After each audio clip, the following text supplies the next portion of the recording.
Pagpapala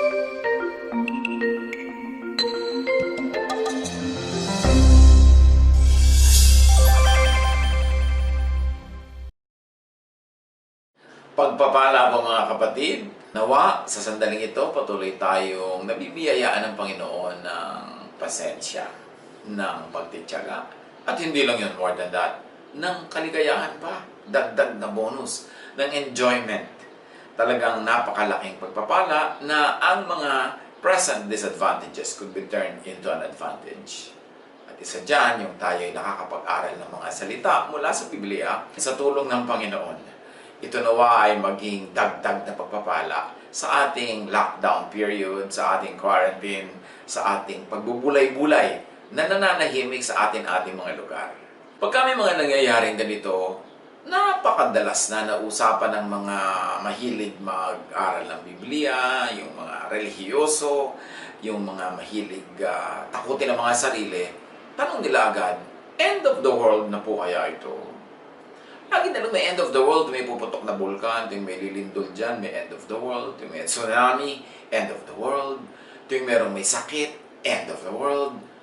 Napakagandang pag-aralan natin talaga yung Biblia mula sa bibig ng Panginoong Yesus. Kung ano ba talaga yung mag-e-end na pinag-uusapan na yan at kailan yon? The end of what? Meron talaga magwawakas, pero ano? At kailan? Mark 13:1-2. Nang palabas na si Jesus sa templo, sinabi sa kanya ng isa sa kanyang mga alagad, "Guro, tingnan po ninyo. Napakalaki at napakaganda ng mga gusali at ng mga batong ginamit dito." Tinutukoy nila yung templo na ipinagmamalaki ng Israel na kanilang pride and center of their culture and faith, na talagang sa kanila yun ang napakalaking accomplishment ng kanilang lahi. Sumagot si Jesus, "Nakikita mo ba ang naglalakihang gusaling yan? Walang batong magkapatong na matitira dyan. Magigiba lahat yan." So, linawin natin.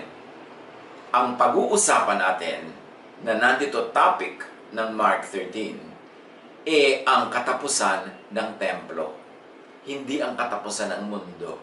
Hindi ang katapusan ng daigdig. Hindi ang katapusan ng buhay, kundi the end of the life of the temple. The end of the period of the temple.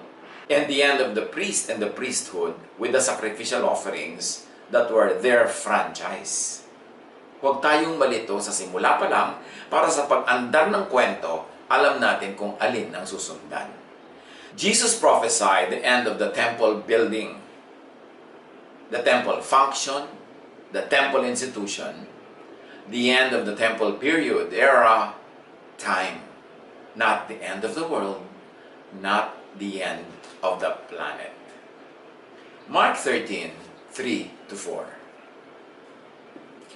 Habang nakaupo si Jesus sa bundok ng Olibo, sa may tapat ng templo na pinag-uusapan, palihim siyang tinanong nina Pedro, Santiago, Juan, at Andres, "Kailan po mangyayari ang mga bagay na ito? At ano po ba ang palatandaan na ang lahat ng mga ito ay malapit ng maganap?" Alin? Yung pagkagiba ng templo. Kasi yun ang pinag-uusapan. Mark 13:5. Sinabi sa kanila ni Jesus, "Mag-ingat kayo upang hindi kayo malinlang ninuman." So maraming manlilinlang, maraming panlilinlang na mangyayari tungkol sa end, tungkol sa wakas. At isa sa mga kalituhan na ito ay kung ano ang magwawakas at kung kailan. Remember, ang sinabi ni Jesus, ang mga gusaling yan, walang matitirang magkapatong na bato. So ang sinasabi niya, magwawakas ay yung buhay ng templo sa Jerusalem. Mark 13:6. Ito na yung mga signs. Kasi sabi ng mga disciples, "O sige po, sabi nyo, guguho ang mga building na ito, walang matitira." Pwede po bang malaman kung ano ang mga senyales? Kung malapit nang mangyari yun. Mark 13:6, sabi ni Jesus, "Maraming darating at gagamitin ang aking pangalan. Sila ay magpapanggap na sila ang Kristo at ililigaw nila ang marami." So isang sign yon.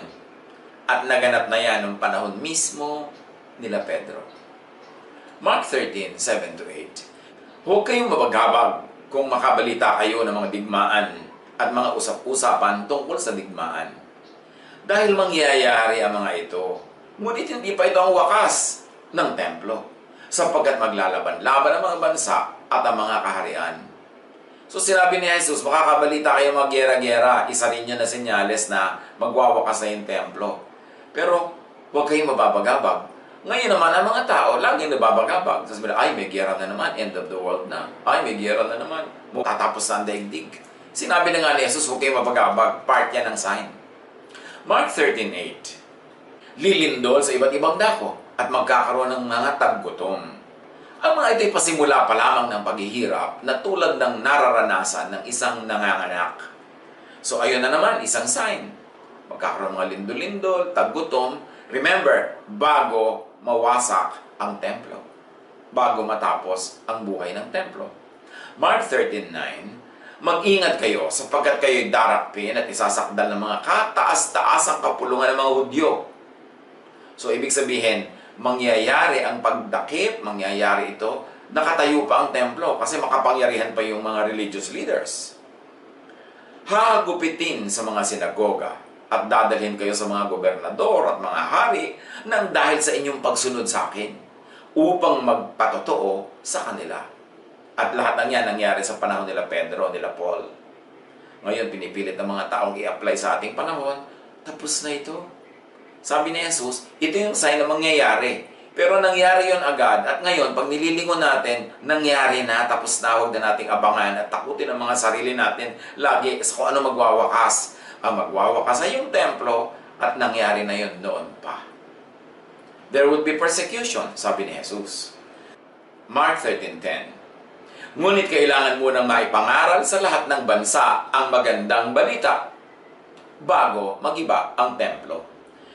So isa sa mga signs, sabi ni Jesus, na malapit na magiba ang templo, ipapangaral ang mabuting balita na itong sinasabi ko sa inyo, kaligtasan mula sa batas, kaligtasan mula kay Moses, kaligtasan mula sa guilt, sa punishment, kaligtasan mula sa kasalanan.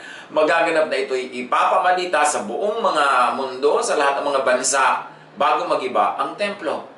So remember mangyayari ang lahat ng yon bago magiba. And this happened, apparently, at Pentecost. Alin? Na ang balita ay nakarating sa lahat ng bansa noong piyesta ng Pentecost. Ano nangyari noon? Acts 2:5-12. May mga debotong Hudyo noon sa Jerusalem na nagmula sa bawat bansa sa buong mundo. So nasatisfy yung Mark 13:10 na ang bawat bansa represented by people. Bawat bansa ng mundo. But remember, mundo na alam nila, mundo sa definition nila, mundo sa kanilang dictionary, meaning the Mediterranean Roman world. Every country was represented in Jerusalem at that time. Nang marinig nila ang ugong, at ito yung Holy Spirit na bumababa, nagdatingan ng maraming tao na mangha sila sapagkat nagsasalita ang mga alagad sa wika ng mga nakikinig. So imagine, piyesta ng Pentecost. Lahat ng mga Hudyo na nakatira sa iba't ibang mga bansa umuwi sa Jerusalem para mamista. So all the countries represented in the known world, the Roman, Mediterranean world, the world according to Jewish definitions, nandun sa Jerusalem. Bumaba ang Holy Spirit, dumagundong ang paligid, mayroong mga tila apoy na nagbabaan mula sa langit, dumapo sa ulo ng mga disciples, at nagsalita ang mga disciples ng tongues. Hindi yung mga tongues na magulong hindi mo maintindihan. Tongues, languages that were understandable to the hearers. At ang kagulat-gulat sa mga naka-assemble na mga Hudyo from all over the world who spoke different languages of the countries that they now live in, yung mga disciples nagsasalita sa language ng country na pinanggalingan nila. Naiintindihan nila ang message. Sa pagpapatuloy, sa pagkamangha at pagtataka ay kanilang nasabi, hindi ba taga-Galilea silang lahat, mga probinsyano? Bakit sila nakapagsasalita sa ating wika? Tayo'y mga taga-Parsia, Media, Elam, Mesopotamia, Judea at Cappadocia, Ponto at Asia. Mayroon pa sa ating mga taga-Phrygia at Pamphylia, Ehipto at sa mga lupain ng Libya na malapit sa bayan ng Cyrene, at mga nagmula sa Roma, mga Hudyo at mga Hentil na naakit sa pananampalatayang Hudyo. May mga taga-Creta at Arabia rin. In other words, this is the world, the Roman world, the Mediterranean world, extending far beyond the Mediterranean shores. The whole world was assembled in Jerusalem. At sabi ni Jesus, ibabalita ang magandang balitang ito sa lahat ng bansa bago magwakas. Paano sila nakapagsasalita sa ating mga wika tungkol sa mga kahanga-hangang ginawa ng Diyos? So, naiintindihan nila yung salita at ang mga ikinwento nila Pedro at dineclare nila mga kahangang-hangang ginawa ng Diyos sa pamamagitan ni Jesus. The first global evangelistic message. Hindi nila lubusang maunawaan na nangyari. Kaya't nagtatanungan sila, ano ang kahulugan nito? So yung sinasabi ni Jesus, naganap. Balik sa usapan ni Jesus at mga disciples. Mark 13:11. Kapag kayo'y dinakip nila at nilitis, huwag kayong mababahala kung ano ang sasabihin ninyo. Sa oras na yon, sabihin ninyo ang mga salitang ibibigay sa inyo, sapagkat hindi kayo magsasalita, kundi ang Espiritu Santo. And this has happened already, recorded in the book of Acts. At binabalik-balikan, ikinukwento-kwento nila Paul sa kanilang mga sulat. Mark 13:12-13, ipagkakanulo ng kapatid ang kanyang sariling kapatid upang ipapatay. Gayon din ang gagawin ng ama sa kanyang anak, at lalabanan naman ng mga anak ang kanilang mga magulang at ipapapatay ang mga ito. Kapopotan kayo ng lahat dahil sa pagsunod sa akin, ngunit ang manatiling matatag hanggang sa wakas, meaning wakas ng specific panahon na ito ng persecution, hindi wakas ng mundo, ang siyang maliligtas. Takot at takot yung marami hanggang ngayon, mangyayari pa daw yan. Tapos na. Naganap na ito. History records all of those atrocities that happened. Pero ano nga ba yun? Pupuntahan natin maya-maya. To the end of the persecution period, to the end of the age, yan ang dapat ay manatili kang tapat. Not to the end of time, not to the end of the world. Kasi ang pinag-uusapan is the end of the temple. Yung batong guguhuin na walang matitirang magkakapatong. Mark 13:14-19. Kapag nakita na ninyo ang kasuklam-suklam na kalapastanganan na nasa dakong di dapat kalagyan, unawain ito ng nagbabasa. Ang mga nasa Judea ay dapat nang tumakas papuntang kabundukan. At pinaniniwalaan ng iba, ito yung nagpadala ang isang Roman Emperor ng kanyang estatwa para ipasok sa temple. Ito ang pinaniniwalaan nilang sign nitong bagay na kalapastanganan na ito. Ang nasa bubungan ay huwag nang mag-aksaya ng panahon at kumuha pa ng kahit ano sa loob ng bahay. At ang nasa bukid ay huwag nang umuwi pa upang kumuha ng balabal. Sa mga araw na yon, kawawa ang mga nagdadalang tao at mga nagpapasuso. Ipanalangin ninyo huwag mangyari ang mga ito sa panahon ng taglamig, sapagkat sa mga araw na yon, ang mga tao ay magdaranas ng matinding kapighatian na hindi pa nararanasan mula ng likhain ng Diyos ang sanlibutan at hindi na muling mararanasan pa kahit kailan. Of course, the Jesus language, the Bible language, may drama, dramatic yan. May kahalong exaggeration na hindi panlilin lang, hindi deception, kundi part of the style of language ng araw yun.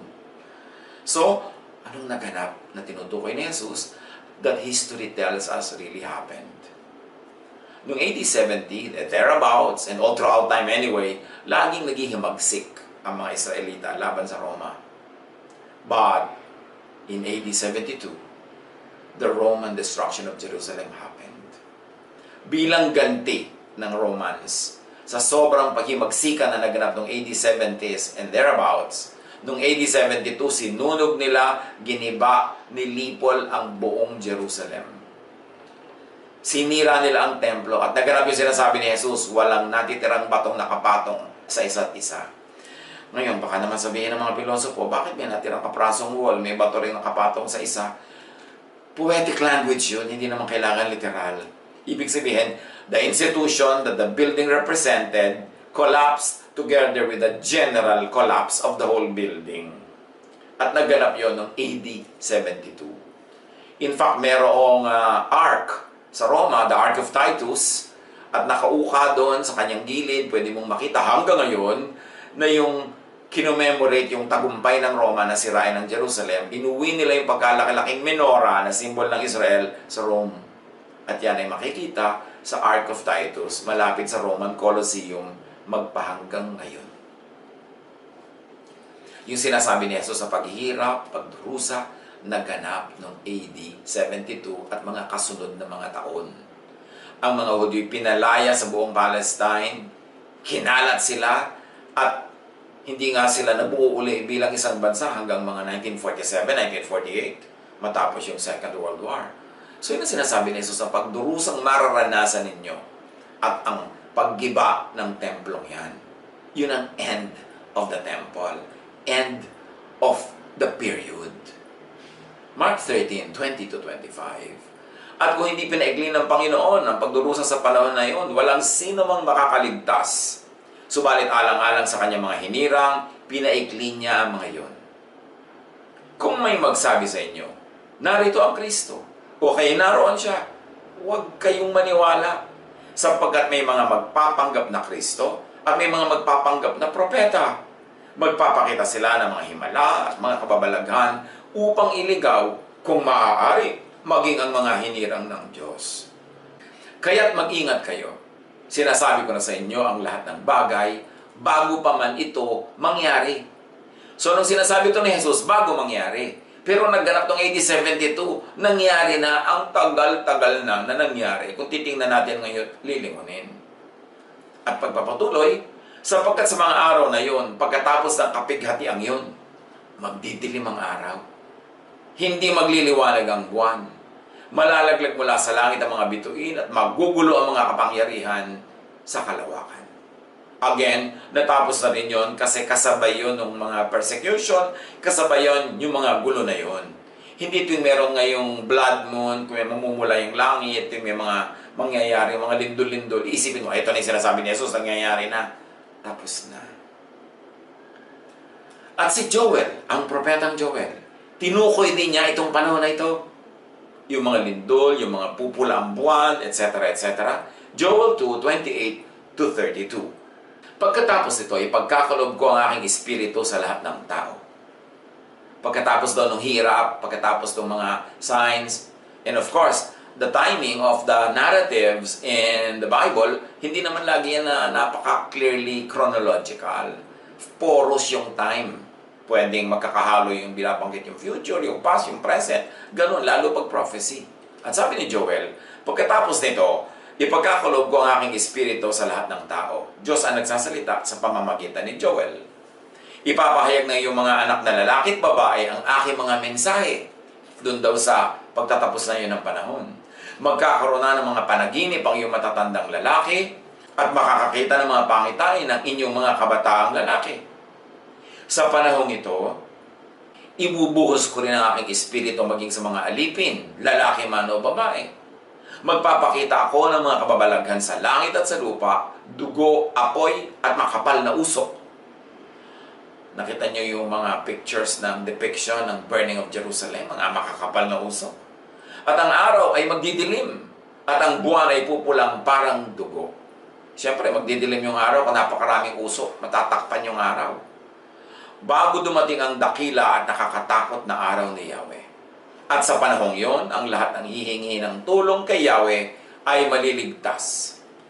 Gaya ng kanyang sinabi, may ilang makakatakas sa bundok ng Zion, at ang aking mga pinili makakaligtas sa Jerusalem. Remember, may sinabi si Jesus sa mga signs. Pagkatapos yung pala, sinabi na ni Joel yon noon pa, the same signs. So yung pag sinasabi ni Jesus, na pagwawakas ng templo, pagwawakas ng panahon, at yung bang tinutukoy ni Joel na katapusan ng isang panahon, ay pareho.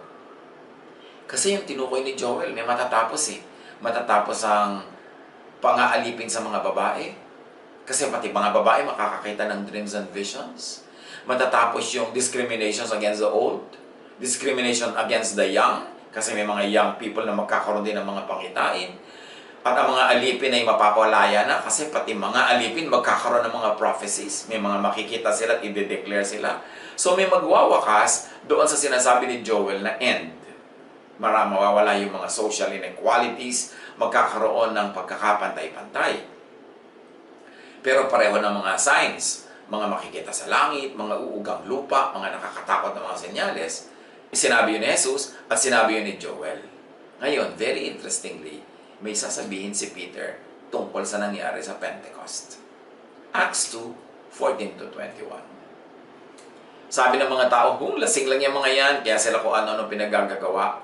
Sabi nila, laban sa mga mananampalataya who were speaking in the languages of the delegations that were all over Jerusalem. Kaya tumayo si Pedro, kasama ng 11 apostol, at nagsalita ng malakas, "Mga taga-Judea, at kayong lahat ng mga panauhin sa Jerusalem, pakinggan niyong mabuti ang sasabihin ko. Hindi lasing ang mga taong ito, gaya ng palagay ninyo. Alas 9 pa lamang ng umaga ngayon. Ang nakikita niyo ay katuparan ng ipinahayag ni Propeta Joel." Kita niyo, sabi ni Pedro, ang nagaganap ngayon, ang pagbaba ng Espiritu Santo, ang pagyanig ng lugar dahil bumaba ang Espiritu bilang hangin, bilang apoy, ang lahat ng nagaganap na ito, katuparan ng sinabi ni Joel. So yung prophecy ni Joel, naganap na nung Pentecost. Yung sinasabi ni Jesus na katumbas ng sinasabi ni Joel, naganap na nung Pentecost. Ulitin natin, verse 16. Ang nakikita ninyo ay katuparan ng ipinahayag ni Propeta Joel. Ito ang gagawin ko sa mga huling araw, at kinote niya si Joel. Sabi ng Diyos, ipagkakulob ko ang aking espiritu sa lahat ng tao. So you see, democratize ang spirituality. Hindi lang pag-aari ng templo, hindi pag-aari ng konti, lahat kakausapin ng Diyos at lahat pwedeng mangusap at gagawing tinig ng Diyos. Ipapahayag ng inyong mga anak na lalaki at babae ang aking mensahe. So wala nang discrimination against women. Lalaki at babae pwede mag-preach, pwede magturo. Sinimula na yan dapat nung Day of Pentecost. Ang inyong mga kabataang lalaki ay makakakita ng mga pangitain. Ang inyong matatandang lalaki ay magkakaroon ng mga panaginip. Sa panahong ito, ibubuhos ko rin ang aking espiritu sa aking mga alipin, maging lalaki at mga babae, at ipapahayag nila ang aking mensahe. Magpapakita ako ng mga kababalaghan sa langit at mga himala sa lupa, dugo, apoy at makapal na usok. Ang araw ay magdidilim, ang buwan ay pupulang parang dugo, bago dumating ang dakila at maluwalhating araw ng Panginoon. At alam natin nangyari na yon dahil sabi ni Pedro, ito na yung sinasabi ni Joel. Tapos ngayon, yung pupula yung buwan, lagi na lang sinasabi, end of time na. End of the world na. Basahin niyo nga itong Acts at ang Matthew para magkaintindihan. At sa panahong iyon, ang lahat ng mga hihingi ng tulong sa pangalan ng Panginoon ay maliligtas. At sa pagpapatuloy ni Pedro, mga Israelita, pakinggan ninyo ito. Si Jesus sa taga Nazaret ay sinugo ng Diyos. Pinatunayan ito ng mga himala, mga kababalaghan, at mga palatandaang ginawa ng Diyos sa pamamagitan niya. Alam ninyo ito, sapagkat ang lahat ng ito ay naganap sa kalagitnaan nyo. So tinutukoy ni Pedro ang mga ginawa ni Jesus na alam ng mga taga-Jerusalem. Mark 13:26-27, sa pagpapatuloy, remember, tinignan lang natin yung sinabi ni Pedro sa Acts, na sinabi ni Joel, na sinabi ni Jesus. Mark 13:26-27, pagkatapos, makikita nila ang anak ng tao na nasa ulap, may dakilang kapangyarihan at karangalan. Susuguin niya ang mga anghel sa 4 na sulok ng daigdig upang tipunin ng mga ito ang mga hinirang ng Diyos. At alam natin ng Pentecost, tinipo na mula sa 4 na sulok ng daigdig ang lahat ng mga dapat makarinig ng mensahe ng magandang balita. Dahil nandun nga ang buong mundo uma-attend ng piyesta. At narito ang naganap nung Pentecost, Acts 2:2-4. Walang ano-ano'y may ingay na nagmula sa langit, na tulad ng ugong ng malakas na hangin, at napuno nito ang bahay na kinaroroonan nila. May nakita silang para mga dilang apoy na dumapo sa bawat isa sa kanila. At silang lahat ay napuspos ng Espiritu Santo at nagsimulang magsalita sa iba't ibang wika ayon sa ipinagkaloob sa kanila ng Espiritu. So, dinedescribe ang pagdating ng Espiritong Banal, may mga dagundong. At sabi naman sa Mark 13:28 to 31, nung sinasabi ni Jesus ang mga signs ng end time na yan, ng end of the period na yan, unawain ninyo ang aral mula sa puno ng igos. Kapag sumisibol na ang mga sanga nito at nagkakadahon na, alam niyong malapit na ang tag-araw. Gayon naman, kapag nakita niyong nangyayari na mga bagay na ito, malalaman ninyong malapit na ang kanyang pagdating. Siya ay halos narito na. Tandaan ninyo, magaganap ang lahat ng ito bago lumipas ang kasalukuyang salinlahi. Lilipas ang langit at lupa, ngunit ang aking mga salita ay mananatili magpakailanman. Sabi ni Jesus, ang lahat ng senyales na ito, na i-describe ni Joel, at sinabi ni Pedro, ito yung sinasabi ni Joel. Sabi ni Jesus, ang lahat ng ito magaganap sa oras, sa buhay, sa lifetime ng generation ninyo na nakikinig sa akin. In other words, all of these end times happening, and the end times described here, in particular, will happen habang buhay pa yung mga nakikinig sa kanilang lifetime. Not 100 years later, not 1,000 years later, not 2,000 years later, in their lifetime. Matthew 16:28. Tandaan ninyo, sabi ni Jesus sa kanyang mga tagapakinig, may ilan sa inyong naririto na hindi mamamatay hanggang hindi nila nakikita ang anak ng tao na dumarating bilang hari. Can you imagine this? Sabi ni Jesus, makikita nyo ang anak ng tao na darating bilang hari. Yan ang end times na yan. Yan ang pagkatapos ng temple ay gumuho. Pagkatapos ng mga lahat ng hirap. Makikita nyo yan sa inyong lifetime. Now, nangamatay na siyempre, physically, yung mga tao nakikinig sa kanya. So, nagkamali ba si Jesus? Dahil hindi naman nakita na siya'y dumating? O nakita, pero hindi nila nakilalang si Jesus yung dumating dahil Holy Spirit yung dumating sa Pentecost.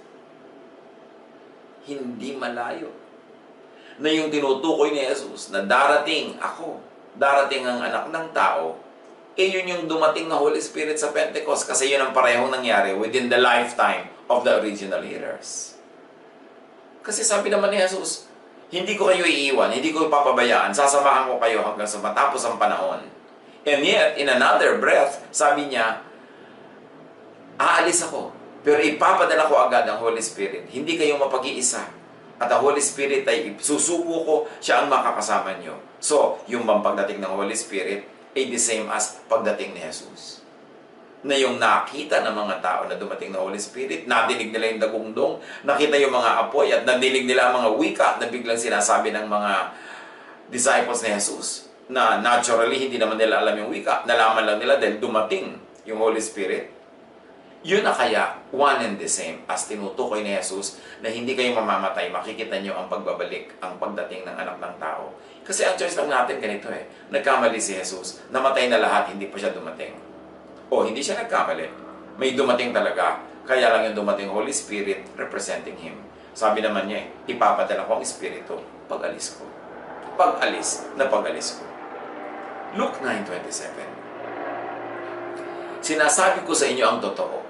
May ilan sa inyong hindi mamamatay hanggat hindi nila nakikitang nag-ahari ang Diyos. Yun naman, darating ang Kingdom of God bago mamatay ang lahat ng members ng generation na yon.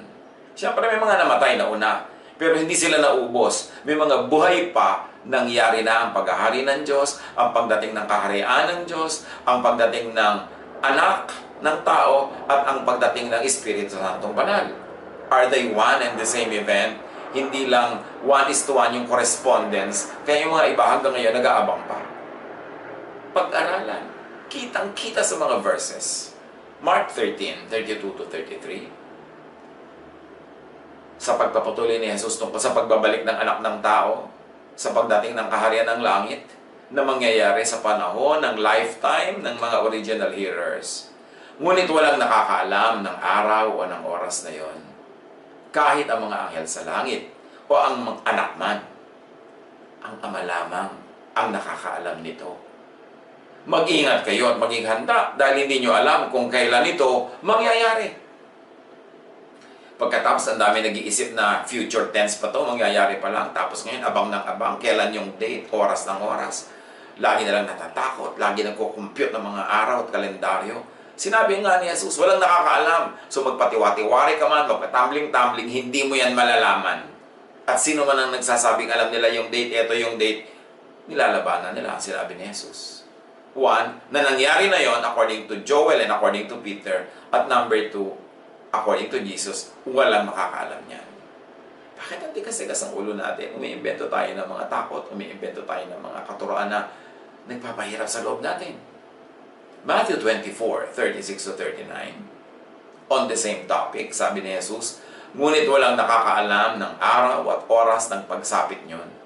Kahit ang mga anghel sa langit o maging ang anak man, ang Ama lamang ang nakakaalam nito. Ang pagdating ng anak ng tao ay tulad sa pagdating ng baha noong panahon ni Noe. Nang mga araw na yon, bago bumaha, ang mga tao ay nagsisikain, nagiinuman at nagsisipag-asawa hanggang sa pumasok si Noe sa barko. Hindi nila namamalayan ang nangyayari hanggang dumating ang baha at tinangay silang lahat. Gayon din ang mangyayari sa pagdating ng anak ng tao. At nang dumating ang Holy Spirit sa Pentecost, hindi ba nagsisikain, nagiinuman, nagsisipag-asawa dahil may piyesta. The Feast of Pentecost. So, 1:1 na naman yung correspondence ng katuparan ng mga sinasabi ni Jesus.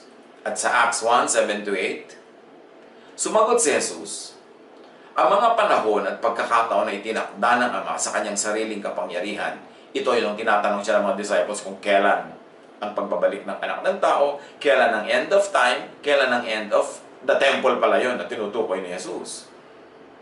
Sumagot si Jesus, ang mga panahon at pagkakataon na itinakda ng Ama sa kanyang sariling kapangyarihan at hindi na kailangan pang malaman ninyo kung kailan yon. Subalit, tatanggap kayo ng kapangyarihan pagbabasa inyo ng Espiritu Santo at kayo magiging mga saksi ko sa Jerusalem, sa buong Judea, sa Samaria, hanggang sa dulo ng daigdig. So, magkakaisa pag pinag-uusapan nila the same event. Sana sabi ni Jesus, hindi nyo na kailangan kung kailan mangyayari yung end of time na yan, kung kailan babalik ang anak ng tao, kung kailan darating yung Espiritu Santo, kung kailan matatapos yung age of the temple. Pero ang mangyayari ito. Para malaman yung nangyari na yon, tatanggap kayo ng kapangyarihan pagbaba ng Espiritu Santo. And this happened at Pentecost. At sabi niya, magiging saksi kayo sa buong Judea, Samaria, hanggang sa dulo ng daigdig.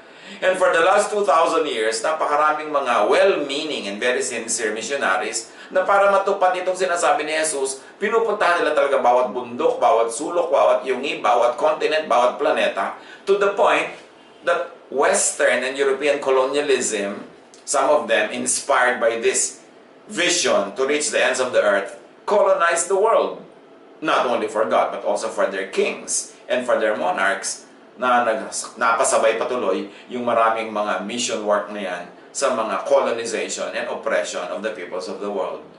But what people miss is this, na hindi naman kailangan literal ang reading mo, na kailangan magpunta ng mga disciples sa Jerusalem, sa Judea, Samaria, and ends of the earth. Dahil nung Pentecost, nando na mismo, very conveniently assembled in Jerusalem, yung mga representative ng Jerusalem, Judea, Samaria, and ends of the earth, because all the nations, as defined by the culture and the politics of the country Israel and by the empire Rome, the world was assembled. Nandun lahat sila.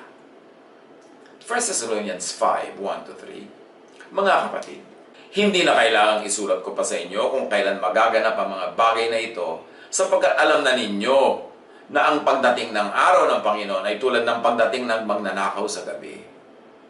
Kapag sinabi ng mga tao, tiwasay at panatag ang lahat, biglang darating ang sakuna. Hindi sila makakaiwas sapagkat ang pagdating nito ay tulad ng pagsumpong ng sakit ng tiyan ng isang babaeng manganganak. And that's what happened at Pentecost. Nobody was expecting it. Even the believers were just assembled in a room. And suddenly, it happened. So sa mga panahon na ito ng lockdown, panahon na ito ng mga infection, panahon na ito ng quarantine, huwag na nating idagdag sa mga alalahanin natin yung tanong na, ito na ba ang end of the world? Kasi ang sinabi naman ni Jesus is the end of the age. hindi end of the planet.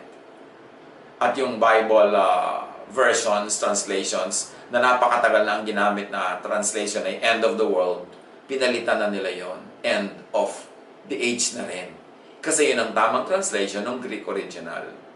Pag sinabi kasi end of the world, akala ng mga tao ang mag-end planet. Bakit naman wawasakin ang planet? Hindi ba? Ibababa pa nga dito ang heaven, ang new earth, ang new Jerusalem. So, ba't buburahin mo yung earth? Renewal ang kailangan natin. Linisin ang kapaligiran, linisin ang nature, ang environment, at ihanda doon sa whole system na yun, na very new, refreshed ang lahat. Huwag na nating dagdagan ng mga guni-guni ang ating mga pangamba at mga iniisip. Dahil ang linaw sa sinabi ni Jesus, sinabi ni Joel, at sinabi ni Peter, na yung tinatawag na end of time na yon, which is the end of the temple, end of temple worship, end of temple sacrifices, end of temple franchise to God and to heaven. It happened at Pentecost. And some time before that, and some years after that, syempre, poros naman yung time sa calendar. At ang naging talagang pagwawakas ng temple is AD 72 when Rome destroyed the temple. And until now, it has never been rebuilt. Tapos may mga romantic people pa na gusto lang i-rebuild. Bakit i-rebuild? Sinabi na nga ni Jesus, walang batong matitira sa ibabaw niyan. At tayo na ng mga believers ang ginawang temple of God, temple of the Holy Spirit. So i-rebuild mo yung temple sa Jerusalem, para ilipat uli yung spirit na nasa puso natin, ilagay uli doon sa templong bato doon. At kung i-rebuild mo uli yung temple, anong gagawin natin? Animal sacrifices uli. Yan, backsliding. Hindi ba tinaboy na nga ni Jesus yung mga nagbebenta ng mga animals dyan? Pinagtataob na nga niya yung mga mesa dahil ayaw niya niyang sacrifices na nangyayari sa temple. Pagkatapos bubuuin mo uli ang temple, para para sa animal sacrifices yun.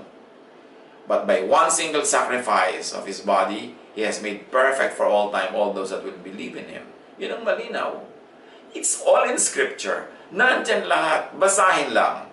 Pero mga kapatid, ang pagbabasa, hubarin ninyo yung mga lenses, mga salamin na nakapatong sa ating mata na inilagay dyan ng religion, religious teachers, ng history, ng kung ano-anong mga theologies. Hindi na tuloy natin nababasa yung Bible lang malinaw kasi nakatakip na ang kutakot-takot na layers ng mga salamin na nagsasabi sa ating itong kahulugan yan, itong ibig sabihin yan. No, tanggalin nyo lahat yan, basahin nyo yung Scripture straight. Ask the Holy Spirit to make you understand it dahil nandun naman lahat. Hindi lang natin nakikita. Akala lang natin, nagbabasa tayo ng Scripture. Pero ang totoo nun, minememorya, nire-recite lang natin yung mga sinasabi ng mga nauna, ng mga teacher na nauna, na sinabi ng mga teacher na nauna sa kanila. So paulit-ulit lang, generation to generation, yung misreading of Scripture. Read the Bible and be free. At huwag nang isama at idagdag sa mga alalahanin ng issues na yan na matagal lang natapos. Have peace in Jesus. God bless us all.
Love to you, mga pamangkin. Dito tayo mag-aral ng salita ng Diyos. Dito tayo mag-aral ng mga practical na bagay, magdalanginan para sa isa't isa, makinig ng mga mensahe, at dito tayo magsasama-sama spiritually sa ating official Ed Lapis YouTube channel na ang address ay Sabi ni Kuya Ed. Remember, dito tayo Sabi ni Kuya Ed, ang ating official YouTube channel. Do not forget to subscribe. Click the subscribe button and ring the bell for notification. Like, comment, and share our official YouTube channel. Visit Ed Lapis website for daily devotion, audio podcast, latest video message, Send your prayer request, subscribe to mailing list and more. Visit edlopis.com.ph.